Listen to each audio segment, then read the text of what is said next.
Lessons in leadership number 5. You're overseas. You're in, where are you, mate? I'm in Istanbul. Went to Istanbul. see some beautiful sights today. It was very, very enjoyable. Good day. Lovely, lovely. Would it go into your top 5, top 10? Well, it's day one, so Yeah. certainly like the history. I mean, you realise how, how young Australia is. It's crazy when you're looking at things that are built in 300 BC or something like that. It's like, Yeah. my goodness gracious me, it's Yeah. ridiculous. Yeah, it is. It's a cool place in the world, all of Europe, isn't it? Just all the churches and architecture. But we're not here to talk Amazing. about your holiday, mate. We're not here to talk about your holiday. We're here to talk about leadership.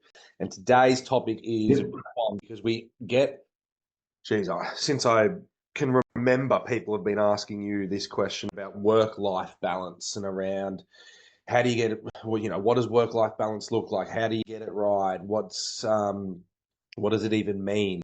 So let's discuss this topic today. First, what does work-life balance mean to you? Yeah, I think for me, it's more life balance. Like, I think, and you're never going to get it 50-50. So no one's talking about splitting it down the middle. That's why I talk about life balance. Because when I was coaching the Swans, it wasn't like I didn't have a wife and 2 kids when I was at work, and it wasn't like when I was at home, I wasn't the coach. So I think if you come at from that point of view, that it's actually life balance, not work/life balance. That's the way I look at it. And also, it's not about getting to the end of the week and saying I've done a great 50-50 split. That's not what it's about as well. But I think if you have a perspective of, is my life in balance this week? Oh, I don't think so. Now, where is it out of balance? And that might mean I'm not spending enough time at work. So that's more my point. I think if we have a perspective around life balance rather than work-life balance, it's a lot easier to say no to things. It's a lot easier to go, oh, geez, maybe I can drop the kids off at school today and have breakfast with them on Thursday morning, rather than saying, oh, gee, it's 8 o'clock in the morning, I've got to be in at work. Does that make sense? I think that's the starting point for me, is this discussion has to start with life balance, not work-life balance. And how did you seemingly, and obviously I'm coming from a very educated place, but how did you get it right from at least my earliest memories? You were there and, I remember you coming into our kindergarten class with Miss Hallahan. I remember we had weekly breakfasts at Nostimo's. You'd take the red eye flight back from Perth and get there on Sunday morning for our games. How did you how did you get that right? What were the tools, or what was the mindset, or the frame of mind that you put yourself in to make sure that you kept your life balance the way that you wanted it to be? I think what I learned early was just take every opportunity.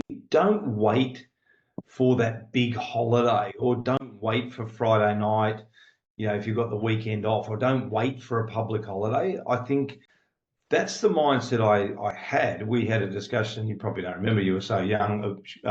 Should we as a family take the job, the Sydney Swans coaching job? So that was part of it as well, just going in and realising that we're all doing this together. But I think the fact that I just didn't wait for the big event, the holiday, this footy season to finish, I think that made a difference. The fact that it might have been just reading a book at night, then getting the computer out after you boys went to bed, things like that, realizing I didn't have to be in at work at certain times. I could do things after hours, again, after you went to bed.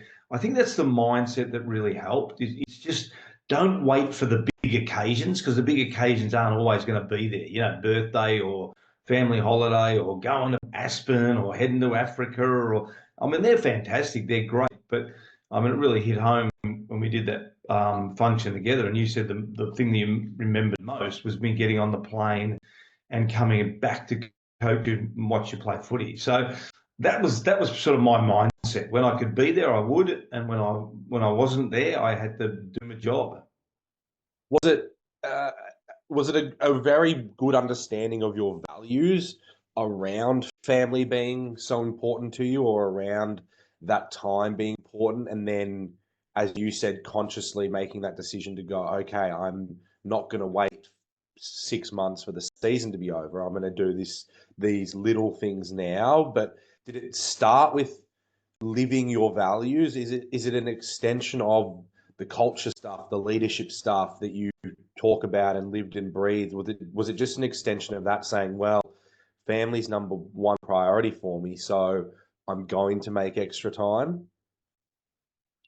Yeah, I think so. I think when Tammy and I decided to have a family, I think you have to say that's the priority. But I guess probably what frustrates me a bit is when people have a really busy work schedule and then they're like, oh, I'm going to go and play golf for 6 hours on a Saturday, or cricket with my mates. I mean, where is your priority? That's okay as long as you've got your family. I'm not saying you don't do those sort of things, but it's all about what are the priorities. So don't get to the end of the week, end of the month, end of the year, and go, oh, geez, yeah, I just couldn't spend time with my wife and kids because of my work. And then you go, hang on, you went out with the boys to the pub on the Friday night, you played golf Saturday morning for 4 hours, and then you had your cricket game on Sunday.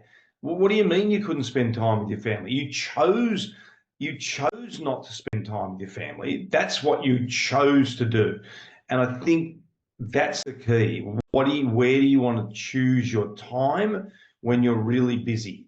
Yeah, do you want to choose your time clearly at work, obviously, and with your family, or do you choose your time away from work doing other things that don't involve your family? And I think that gets back to my values, that family was and is the most important thing for me.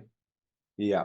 I remember Tyler and I, still to this day, we still make fun of you for having no friends. And you would always say, when we were growing up, you'd be like, um, well, there's no one that I'd really rather spend more time with than you guys and with mum. And for me, like, obviously with the work that I do over the past 4 years and the leadership stuff that we've been doing, it almost always, I'm hoping that it will stop surprising me, but it almost always surprises me when you look at someone's values or what they say their values are, and then you look at how they spend their time, and it's so often uh, misaligned. It's very rare that you get someone who is very aligned with their values and then very aligned with that time matching up to their values. Again, was this just was it the football environment having challenged you so much and providing such a mirror so that you didn't fall into these common pitfalls that we see around, like, family's number one. How much time do you spend with your kids? 15 minutes a night, like, what was it that allowed you to really find the balance that worked for you, as you explained, which was family was important, work was important, and outside of that, you probably had your health, and that, as I said, like, you weren't really too interested in going to the pub, seeing your mates, or having friends over. It was very much work, come home, we'd play basketball every afternoon at driveway, kick the footy every afternoon, have dinner every night, and then Tyler and I pretend to do homework for a couple of hours and go to sleep, right? So what what was it? The football environment challenging you? Was it just your parents modeled it to you? What was it that allowed you to maintain the life balance that you wanted without getting caught up in other people's noise or in society's noise? Yeah, it's a good question. I don't know exactly, but I had my mum and dad were together until I was about sort of 19 or 20. So those 40 years, yeah, we had a good family network. My dad would come home for dinner every night, sport, he'd support me, he'd come and watch me play everything, and mum would drive us around and all that sort of stuff. We'd go to Wilson's prom for the holidays for about 6 weeks with another family. So certainly that helped. There's no question. I think also the discipline of football and the fact that I was playing in an era where you had to work as well.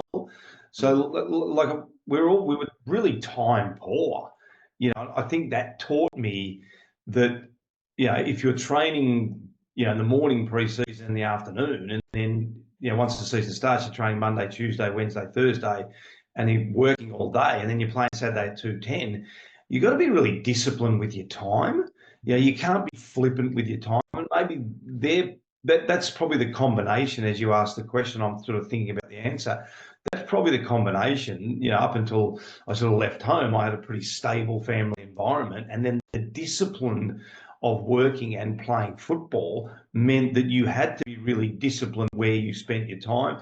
And the third thing I would say, I had really good role models, as you know, from footy days, really good role models that, just had really good values. And there's no question they had a significant impact on me, and still do, and still catch up with those guys all the time when I can. But I think that's the combination of, really learning it and then saying, I'm going to be disciplined. But I think you made a good point, Dylan. Like you've got to value it. If you don't value it, it's not going to happen. And I think it's too easy to get distracted. Work out your priorities and then say no. Say no to the things you don't want to do. I think that's really important as well. Do you think people are overstretching themselves, saying yes to things that they don't actually want to do, and that's playing a part in it? 100%. That's something I hear all the time. I'm having trouble saying no. And you can imagine how hard it is as an AFL player and then as a captain and as a coach to say no. But I remember one thing, and Tammy reminded me that I used to say to the marketing department, don't ever call me after 6 o'clock at night, I think it was. And then it's like culture. After a while, they just got used to it. Because if you set the parameters in place, whatever those parameters are, people are going to work around them, providing you're doing your job. And that's the key as well. I was never going to spend 12 hours a day, drop you off, hang around the school, watch you take your tests and maths and all that. You got to do your job as well. So, and I think if you're doing your job well and spending quality time at work, and that's what we were able to do at the Swans. It was never a case of who's in there the earliest and who's last to leave. I think sometimes that happens in a workplace. It's like, oh, well, I'll get an extra gold star for working an extra 10 hours. No, just do your job. And as I said to the assistant coach, I don't care how long it takes you to do your job. Do your job. And if we're doing our job, then it's a lot easier to feel comfortable when you're not at the football club, because you're doing a really good job at the football club. It should never be about, race for the amount of hours, but it should both be about quality at home and quality at work. And sometimes you've got to forego that home stuff. Sometimes you've got to, no, I can't get back for that game. We're obviously got to play. I want to watch the seconds play before the game, whatever it is. So you've got to do your job as well. And there's times where the family has to suffer also. There's no question about that. Yeah. What are the other common challenges that you see that people come to you with, or questions that you specifically get around work-life balance? There's the job itself. So some jobs are more stressful and demanding. So let's say that. So for those people who are listening that, Ruzi, I've got to work, I've got a shift that goes for 12, whatever it is. I'm not saying that. What I'm saying is, when that job finishes, make sure you've got whatever your priorities are. For me, my priority was family. I think that's really important. I think it's sometimes, mate, it's the hero factor. It's the ego that gets, and I see it all the time. It's like, you don't have to be there all the time. I used to hear people say, "Oh, geez, Ruzi, I haven't taken a holiday for 3 years," and they'd say it like it was some sort of hero thing. I felt like saying, "Well, what a moron you are! Like, no one is that important. Who is that important that they can't take a holiday?" So I think there's ego involved. There's no question. So put aside the actual job itself, because people out there going, there's people that are working really hard, working companies, startups, all those sorts of things. So I'm not really, get your work done, get set up as quickly as you possibly can, bring people in and all those sorts of things. They're not the people I'm talking to now. And I think it's the ones that probably don't have to be there, but just want to sit around their desk to make themselves look important. I think they're the ones that I see often, or they do everyone else's work. So they're not only doing their own work, they're doing everyone else's work. So Yeah. clearly putting in way more hours than they should because they don't trust. They haven't set up a system of trust. I trusted my assistant coaches. I trusted the players to train hard. So if you're setting up a system, but if you want to do everyone else's work, then you are going to be at work for 18 hours a day. Yeah, yeah. It's also, I think, because I've heard so many people ask you this question, there's almost like an underlying idea that there is like a perfect formula. Like there is such thing as like tell me what the perfect work-life balance formula is and I'll just go and do it. And at least my understanding and what I understand from what you're saying is it's much more personal. It's much more personal than that. It's, yeah, what are your values? How do you want to spend your time outside of work? If a single 35-year-old guy who doesn't have a family but works his ass off, his priorities are probably going to be going to the pub with his mates or playing golf for 6 hours or going to the gym and exercising versus a 50-year-old mother of two, her priority is going to be very different, and so her work-life balance will be really different. Do you feel that that's true, that people are trying to just find the magical formula of what work-life balance looks like based off of other people's experience or other people's lives? Yeah, 100%. There's no question about that. I think you're absolutely right. Mm. And I think that's why people ask me because they see football as a highly stressful industry. They see us winning the Premiership in 2005. They generally see me pretty calm. I was the Australian Father of the Year in 2008, which people know that as well. But you're 100% right. This is not about, that's why I talk about life balance because you're right. For the young person that's grafting, that's got no girlfriend, no wife, no boyfriend, no partner, whatever it might be, no kids, and their life balance is going to be different to someone else's life balance.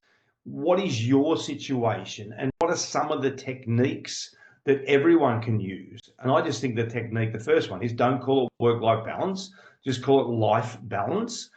Understands there's repercussions to your actions. If you are working 18 hours a day for 10 years in a row, your relationships are going to suffer, but that might be something that you want to risk to be able to do that. That's okay. That's your decision to want to do that. I think it's just being more conscious about it, Dylan. Just be conscious that you can control more than you think you can control. Yeah, That's what I would say to people. Don't yeah. just blindly go through and do stuff and go, oh, I had to do that. Well, did you? Mm. Did you have to do that? I don't know whether you did or didn't. Only you can tell. And I think people use that as an excuse. I had to do that. I had to turn up to work Saturday morning. Well, did you really? When you actually asked someone to go in and do the job, why did you have to go? Oh, well, I just felt because they were in there, I had to go in. Okay, so you didn't have to go in. Well, no, Yeah. I didn't. Okay, so yeah, what could you have done? Oh, well, my boys were playing basketball. Oh, well, could you have gone to the basketball? Yeah, I could have. Okay, so you chose to go in. Yeah, I chose to go in. So really, see how the conversation is so different Yeah. when you're more conscious. What do you have to do? Get it done. Get it done with high quality, so you don't have to redo it again. Do the job well the first time. But don't judge yourself on other people's standards. Judge yourself on your intentionality to get some balance in your life, whatever that looks like. Yeah.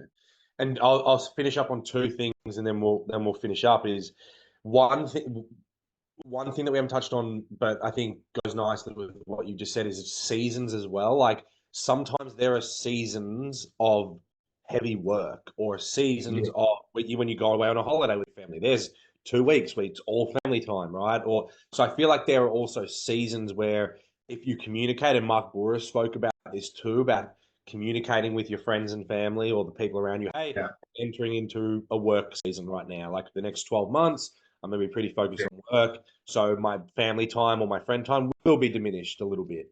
And then the second thing that I found really useful when I was trying to figure out my life balance was I color coded my my diary. Yeah.